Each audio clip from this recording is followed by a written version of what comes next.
In 1543, Henry VIII had issued a third succession act which confirmed that if Edward died without heirs, the throne would then pass to Mary and to her heirs with such conditions as Henry VIII shall state by letters under the Great Seal or in his last will, and should Lady Mary die without heirs, then the crown shall pass to Lady Elizabeth and to her heirs, with such conditions as Henry VIII shall state in letters under the Great Seal or his last will. This act reversed earlier succession acts, which excluded both Mary and Elizabeth from the succession, although their illegitimacy was not reversed. As Henry VIII's health declined during 1546, he was aware that Edward would come to the throne as a minor. Henry wanted to try to avoid disputes and ensure a peaceful succession, and therefore he confirmed the Third Succession Act. Henry was pretty concerned about political stability, because this had been apparent throughout all of his reign. He struggled with factions, and he's pretty concerned that Edward, as a minor, will also be subject to factions. So Henry aimed to be able to create a balanced regency council with reformists, led by Somerset, and the Conservatives, the Catholics, under Norfolk and Gardiner. Now, changes to this regency council don't even require Henry's signature, because Denny is the one that controlled the dry stamp. Denny and Paget also then managed to keep Henry's death quiet for a few days to allow them to make changes to the council. This means that it allowed the reformist faction to be able to dominate. Edward's uncle, Somerset, then takes the role of quasi-regent. So he's then able to put himself in that position as Lord Protector, arguing that 16 voices is going to be way too hard for a 9-year-old to listen to. And Somerset can therefore rule the country using the dry stamp. He issues proclamations, and he's not based at a court, but he's based at his own home, Somerset House, therefore suggesting that his age maybe is a problem, because it allows for Edward to be dominated by somebody else on the throne. Now, there has been minors on the throne before. However, not all of them have had huge problems. So Henry III, for example, came to the throne in 1216, age 9. There's only a civil war after he came of age, but during his minority, the unrest that had resulted in Magna Carta was ended and the country was ruled pretty well. Richard II came to the throne aged 10 in 1377. He was deposed by Henry Lancaster, Henry IV, in 1399, but it was Richard's rule after he came of age that caused disquiet and even his eventual overthrow. Henry VI succeeded the throne aged 8 months in 1422. His reign had been characterised by the War of the Roses, but they did not begin until after Henry became of age. During the Regency, England was relatively stable. And Edward V, aged 12, succeeded the throne after the death of his father in 1483. He was imprisoned by the Tower and probably murdered on the orders of his uncle and protector, who became Richard III. Now, there were concerns that the rule of a minor would create instability. Edward would not be able to lead troops into war, and this could be vital as other states would then look to be able to exploit potential weakness of a minor on the throne. However, not only was there a threat from other countries, there was also the fear that England could return to a civil war, as it had seen in the War of the Roses. This possibility made more likely if factional struggles, similar to those of Henry's last years, developed as a minor would be unable to control them. In an age of personal monarchy, there are also concerns about the image of a king. As a 9-year-old, it's pretty difficult to be able to control him as powerful or militarily adept, whereas in the past, coins have been used to show Henry VIII in this way. This can be seen as a concern, as in 1553, the pattern for the new coin showed the king on horseback and no longer a child. Despite these possible drawbacks, it is important to remember that Edward is not a sickly child when he reaches the throne. So there's every expectation that he's going to reach adulthood, marry, and have an heir. Although Henry had wanted a regency council to rule, Somerset's assumption of power was natural and pretty unsurprising. He was the uncle of the king and had built up a reputation as a successful soldier during Henry's wars in Scotland in the 1540s, and also the transfer of power to Somerset is pretty smooth. Henry's death had been kept quiet until Somerset was in possession of England. And also the argument that 16 people in the Regency Council would be too many is again is a pretty good one. It probably would have caused factional unrest. But this doesn't, again, question some people from preventing or considering questioning the legality of his power. It ultimately goes against Henry's wishes, and it only adds to further political stability. Now, Mary's gender is also a problem. It might seem a bit strange to us, but the accession of a female ruler does cause serious concerns. England had been ruled by a female ruler only once before in the 12th century. This has resulted in a civil war, as many had refused to accept Matilda as their queen and supported Stephen instead. So there was the belief that a woman would not be able to control faction. She's also not going to be able to lead an army into battle, and a woman is expected to marry. Now this causes two further problems. The question is who Mary should marry, and also a woman, even a queen, is expected to be subservient to her husband. Now Mary's marriage caused multiple different issues. The question of who Mary should marry was one of the first political issues of her reign, and there were only two realistic candidates. The Privy Council was of course divided upon the issue. So you had Edward Courtenay, who was supported by Gardiner. Edward Courtenay was the Earl of Devon. And then you've got Philip II of Spain. Philip was supported by Paget. Now Courtenay is descended from royal blood as he was related to the Plantagenets, so that could be argued that it would help to be able to strengthen the Tudor dynasty. However, Mary's preference was for Philip, because this would bring her closer to the Habsburgs, the family in which her mother was related.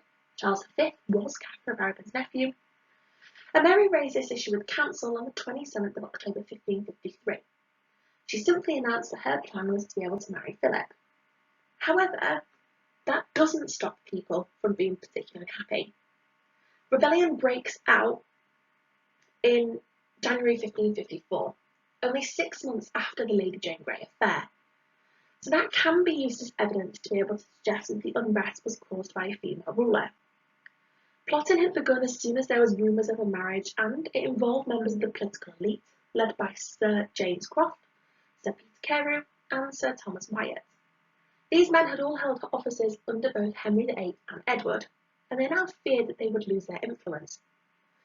What they originally planned was to have a four-pronged uprising based in Devon, Leicestershire, the Welsh borders, and Kent. However, it's only Kent that ultimately rose. The rebels planned to be able to have Princess Elizabeth, married to Courtenay. However, Courtenay tells the scheme to Gardiner, and that, along with really poor planning of Carew, Croft, and Duke of Suffolk, forced Wyatt to be able to raise his plan earlier than he wanted to. In fact, it's the middle of winter, and that's not the best time to be able to raise a rebellion. But he was still able to raise a force of about 3,000 men. But the situation was worse for Mary. A royal force was sent under the Duke of Norfolk to be able to confront the rebels, but instead they deserted and joined the rebels. Wyatt was nevertheless very cautious in his march towards London, and that gave the government an opportunity to be able to prepare. As the rebels neared London, the Privy Council tried to raise forces to defend the capital and advised Mary to leave the city. However, Mary refused.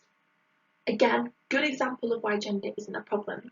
She refuses to leave the city she stays to be able to protect it. Now, by the time the rebellion had reached the gates of the city, it was bound to fail. The rebels had been halted at both London Bridge and the Tower, and they crossed the Thames at Kingston, but were finally stopped at Ludgate, where Wyatt surrendered. After the rebellion, Mary executed less than 100 of the commoners, and this might suggest that she did not consider the rebellion a serious threat. Or it might be argued that she was pretty cautious because she didn't want to provoke further unrest. Among the leaders of the rebellion were Wyatt and Suffolk, who were executed, as well as then Lady Jane Grey and her husband. Croft was in prison and later released. Carew flees to France, and Mary interrogates and imprisons both Courtenay and Elizabeth, but they're then later released. The failure of the rebels, it can be argued, suggests that the rebellion was not a way to solve a political crisis. It ultimately doesn't stop the marriage, and it failed to end a dislike of the Spaniards. So, 1553 as well, kind of just to go back on this a little bit, 1553 with the device of succession. Edward does not want, when he dies, for a Catholic to be able to take charge. So therefore he issues this device of succession. Now his device of succession in here names Lady Jane Grey. Well, first of all, it names the eldest son of Lady Frances Grey, and then Lady Jane Grey to be the person that's in charge. Now remember that this completely goes against the Further Succession Act, so the previous and Third Succession Act, and also Henry's will. This is where they had wanted the throne to be able to pass to Edward's half-sister, Mary. It could be argued that this device was ultimately organised by Northumberland as a way of being able to preserve his power. Prior to this being arranged, he'd arranged the marriage of his son, Guildford Dudley, to Lady Jane Grey, and then this is when Edward's will is then altered. So, most accounts suggest that it could be Northumberland who was responsible for the device of succession. And that is because it's essential to be able to preserve his power. He's a Protestant, so he doesn't want to lose his power when Mary gets to the throne. However, it could be Edward. By this stage, he is playing a much greater role in government. He's the one that's deciding the agenda that's discussed on the Privy Council. Again, he's Protestant, so therefore he wanted the Reformation to be able to continue. Now, when Edward dies on the 6th of July, his death is kept quiet for 2 days before prominent men in London are forced to be able to sign the device, and then the council orders the sheriffs and justices of nearby counties to raise forces. But Mary's pretty quick to be able to respond.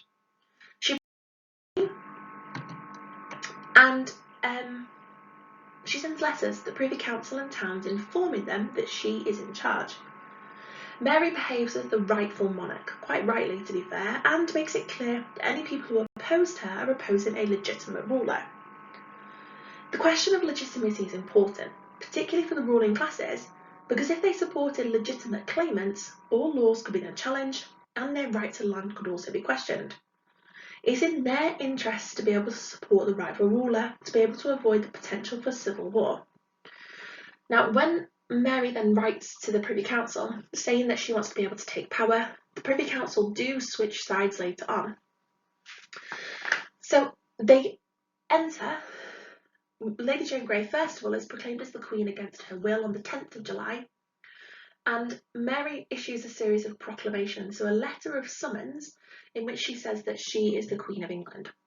She also asks the HRE, Charles V, for help, and as it appears that the country is on the verge of a civil war, Mary then raises a large force. Northumberland loses his advantage, and he has to leave London to be able to confront them. Now, his departure gives members of the Privy Council the chance to be able to reconsider their views, having been forced to agree to this device, and many of them soon then decide that they want to support Mary instead. Remember that they want to keep their position in power.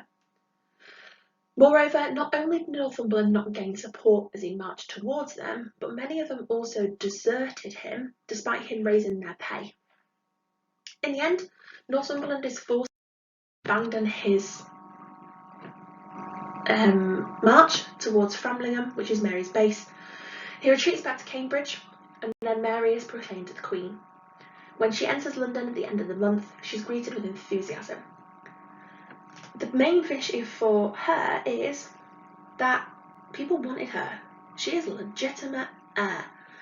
So therefore suggesting that legitimacy is more of a problem or more of a concern than gender itself. Now, Mary releases Gardiner and Norfolk from jail. She shows leniency to many of those people who had opposed her, and Paget joins the new Privy Council. One of the things that Mary wanted to do was she wanted to ensure that there were a lot of people in the Privy Council who could advise her. She did have quite a large Privy Council, so having people, for example, like Paget, ensure that she has got experience around her. Now, some people do fail in their appeals to Mary, particularly for Lady Jane Grey. Lady Jane Grey and Northumberland, as well as Guildford Dudley, are executed later on. Northumberland is executed first, but one of the things that he does before he is executed is he recants his faith. He says that actually he is Catholic and has been Catholic all along. He's not Protestant. So 1558, this is something that is raised in the exam as well.